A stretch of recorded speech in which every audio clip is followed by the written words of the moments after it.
Исәнмесез, сіз яңалыклар чыгарылышын карыйсыз. Студияда сезне мен Ләйсән Ханова сәламлыйм. Бүгенге төп темаларыбызга кыскача күзәтү тыңлагыз. Шәһәрдәшләр гражданлык позицияларын белдерде. Сайлау барышы һәм нәтиҗәләре турында хәбәрчебез репортажы. Сәүдә үзәгеннән кешеләрне эвакуацияләделәр. Бомба турында хәбәр чынмы, әллә яңа усал шаяртумы? Бала тиеш булмаган урыннан чыга, машина йөртүче тиз генә тормозга басмый. Нәтиҗәдә һәлакәт. Узган атнаның иң мөһим вакыйгасы сайлаулар булды дип әйтү һич кенә дә ялгыш булмас. 18 сентябрь ил буенча бердәм тавыш бирү көне иде. 3% барьерны нибары 3 партия узды. Тавышларның 86% бердәм Россия өчен. Икенче урында КПРФ, ул 4% тавыш җыйды. Россия коммунистлары 3нче урында. Чаллы бер мандатлы округы буенча Әлфия Калгугина 1нче урында бара. Сайлаулар барышын безнең иҗат төркеме дә күзәтте. Бердәм сайлау көнендә шәһәрдә 170 участок ачылды. Алар үз эшен иртәнге 8-дән кичке 8-гә кадәр дәвам итте. Сайлаулар башланырга ярты сәгать калганчы ук шәһәрдәшләр тавыш бирергә чират алган иде инде. Участок ачылды әйбәт, кешеләр бара әйбәт, наблюдательләр урыннарда,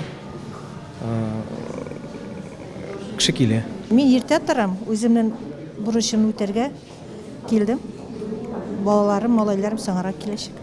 Яракка кайтасым бар минем, авылга. Шуңа күрә иртәрәк сразу сагат 8-гә үк килеп, сайлап кайтып китәргә исәп. Мин иртүк торам.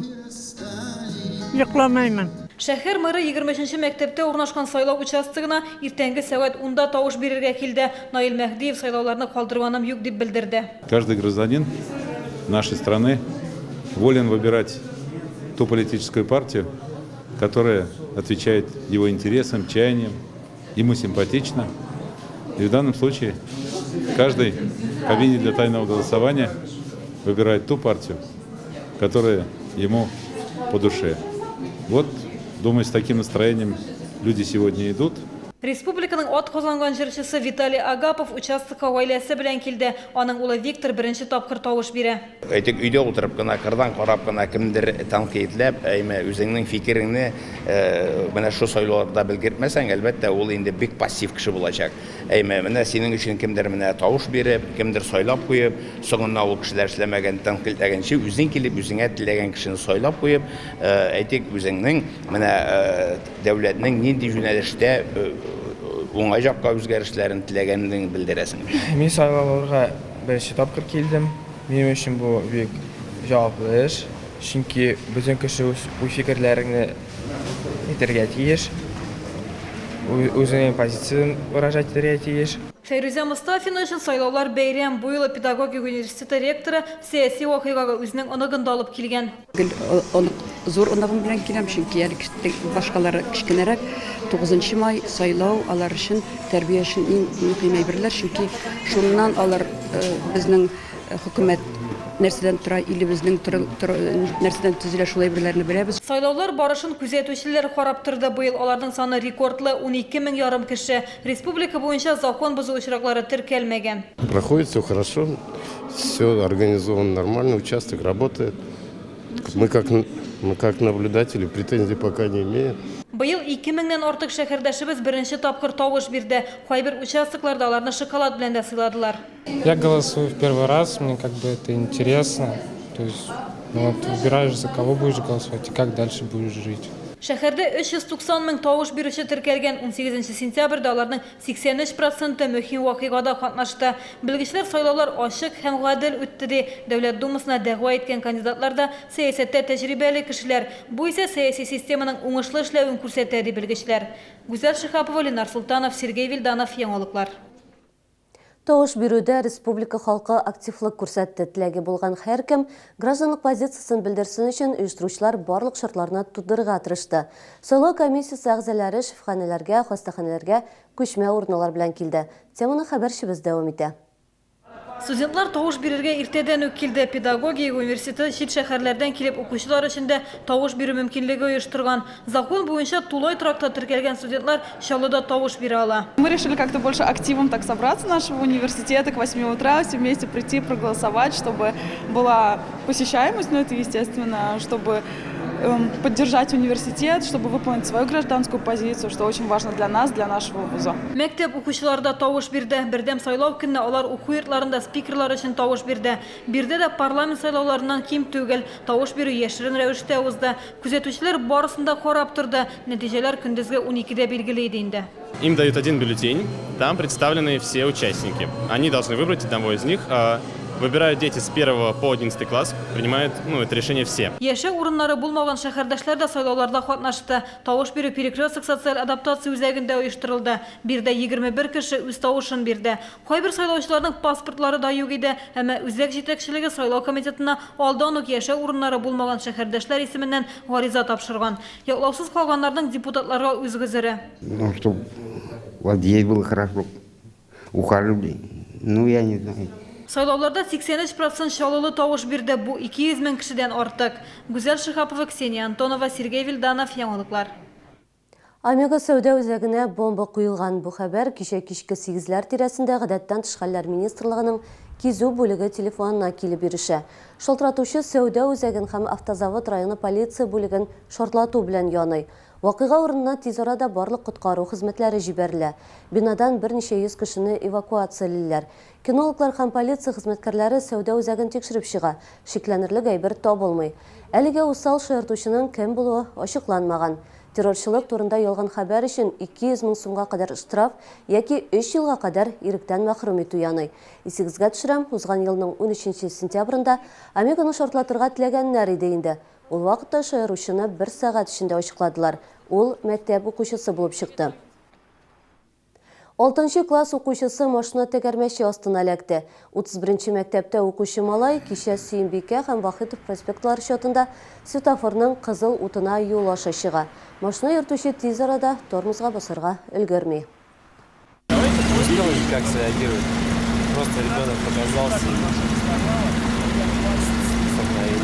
18 сентября, примерно 19 часов 40 минут, на пересечении проспектов Сюмбике и Вахитова водитель автомобиля «Лада Приора», мужчина, 1992 года рождения, совершил наезд на пешехода, мальчика 2004 года рождения, который переходил проезжую часть дороги в неустановленном месте. Хәзер ул хастаханәдә аның баш сөягенә һәм баш миенә зыян килгән. Кабыргалары сынган. Табиблар әйтүенчә, бала 3-нче дәрәҗә комада. Машина йөртүченең гаебен тикшерү ачыклаячак.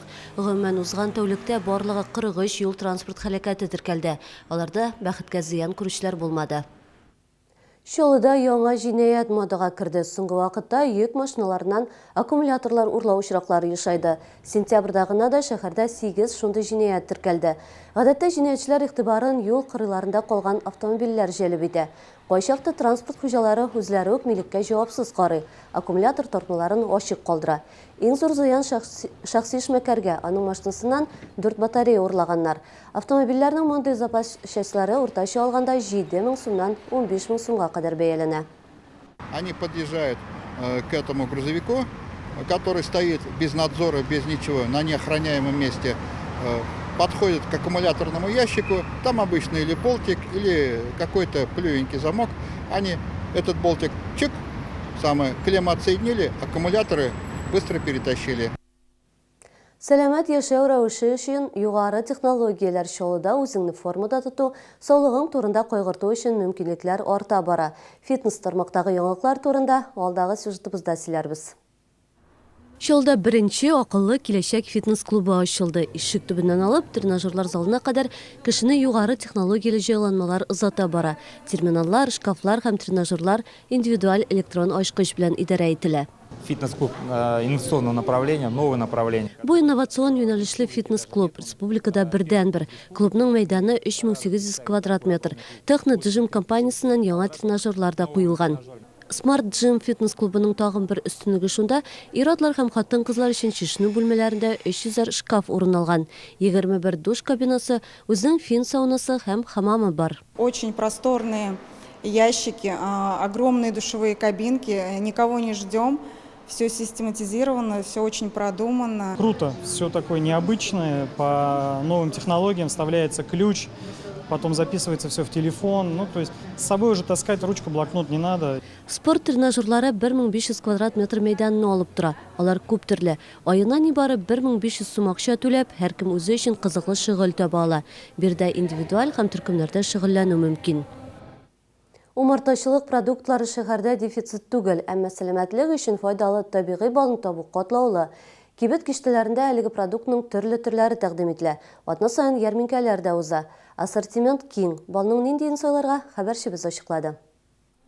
Балны ышанычлы танышларыңнан сатып алсаң ялгышмассың. Пигановлар Чаллыда беренче тапкыр гына түгел. Бүген алар Адыгея һәм Башкортстан якларыннан балның 40-тан артык түрен алып килгән. 2016 ел уңышы бай булды ди умартачылар. Гречневый. Это считается король медов. Он содержит большое количество рутина, большое количество железа, восстанавливает кровь, то есть повышает гемоглобин. Мед белая акация – это южный мед. Этот мед содержит 85% фруктозы, восстанавливает зрение. Тәкъдим ителгән продуктларның барысы да файдалы үзлекләргә ия. Берсе бөерләргә, икенчесе йөрәккә файда. Ашказаны, эчәк, шикәр авыруларыннан дәвалыйлар. Сатып алучылар кыргый кортлар җитештергән балны яратып ала. Ох, лекарства. На лекарства уже столько денег уходит. Эти лекарства. Будем мед есть. Мед у нас вот взяла, нам надолго хватит. А лекарства, химия лекарства. Каждое утро по чайной ложечке. Это очень поднимает иммунитет. И для здоровья хорошо. Хәзер балны арзан бәядән сатып алырга мөмкин. 1 килограмм сортлы бал алучыга 1 килограмм чәчәк балы бүләккә. Чәчәк балының 3 литры нибары 1000 сум тора. Умартачылар КамАЗ мәдәният сараенда иртәнге 10-нан кичке 7-гә кадәр эшли. Ярминкә 25 сентябрьгә кадәр дәвам итәчәк. Атнаның беренче эш көне менә шундый хәбәрләр алып килде. Иртәгә очрашканга кадәр мин сезнең белән саубуллашам. Исән-имин булыгыз.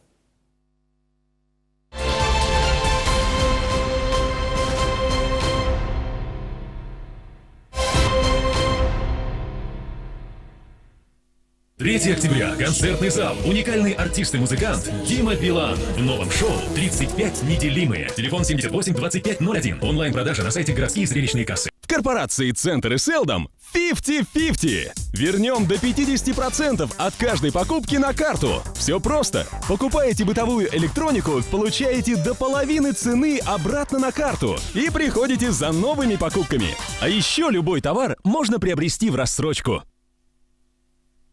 Время покупать «Лада» в автосалоне «Челны Лада» на Беляева. Сегодня все больше пенсионеров отдают предпочтение программам кредитного потребительского кооператива «Достояние Поволжья». Кредитный потребительский кооператив «Достояние Поволжья» – это надежная, стабильная компания, которая предоставляет выгодные программы с высоким процентом выплат. Кредитный потребительский кооператив «Достояние Поволжья». Мы думаем о вашем будущем.